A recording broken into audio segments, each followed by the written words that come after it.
அதிகாரம் 6. உலகில் மனிதரை கவலையில் ஆழ்த்தி கொண்டிருக்கும் ஒரு தீங்கை கண்டேன். கடவுள் ஒருவருக்கு செல்வத்தையும் நல்வாழ்வையும் மேன்மையையும் கொடுக்கிறார். ஆம், அவர் விரும்புவதெல்லாம் அவருக்கு கிடைக்கின்றன. ஆனால் அவற்றை தூய்க்கவோ கடவுள் அவருக்கு வாய்ப்பு அளிப்பதில்லை. அடுத்தவர் ஒருவர் அவற்றை தூய்த்து மகிழ்கிறார். இங்கே பயனின்மையும் கடுந்துயரமும் காணப்படுகின்றன.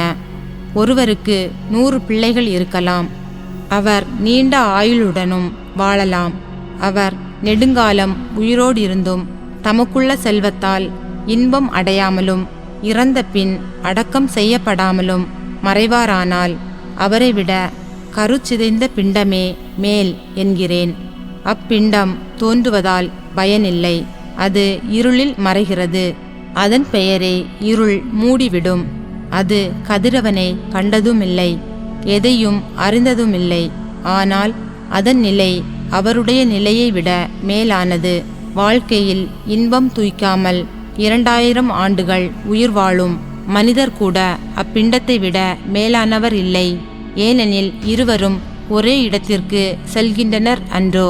வயிற்றுக்காகவே ஒருவர் வேலை செய்கிறார், ஆனால் அவருக்கு போதுமான உணவு கிடைப்பதில்லை. இப்படி இருக்க மதிகேடரை விட ஞானமுள்ளவர் எவ்வகையில் மேலானவர்? அல்லது மனிதர் முன்னே திறமையுடன் நடந்து கொள்ள ஏழை ஒருவருக்கு தெரிந்திருந்தும் அதனால் அவருக்கு பயன் என்ன?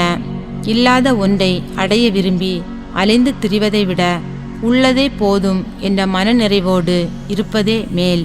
ஆனால் இதுவும் வீணே, காற்றை பிடிக்க முயல்வதற்கு ஒப்பாகும். இப்பொழுது நடக்கும் ஒவ்வொன்றும் நெடுங்காலத்திற்கு முன்பே முடிவு செய்யப்பட்டதாகும். மனிதர் எத்தகையவர் என்று நமக்கு தெரியும். தம்மை விட வலிமை வாய்ந்தவருடன் வாதாட மனிதரால் இயலாது. பேச்சு நீள நீள அதன் பயன் குறைந்து கொண்டே போகும். அதனால் மனிதர் அடையும் நன்மை என்ன? மனிதருடைய வாழ்நாள் குறுகியது, பயனற்றது, நிழலைப் போல மறைவது. அதில் தமக்கு நலமானது எது என்பதை யாரால் அறியக்கூடும்? தம் மறைவிற்கு பிறகு உலகில் என்ன நடக்கும் என்பதை யாரால் தெரிந்து கொள்ள இயலும்?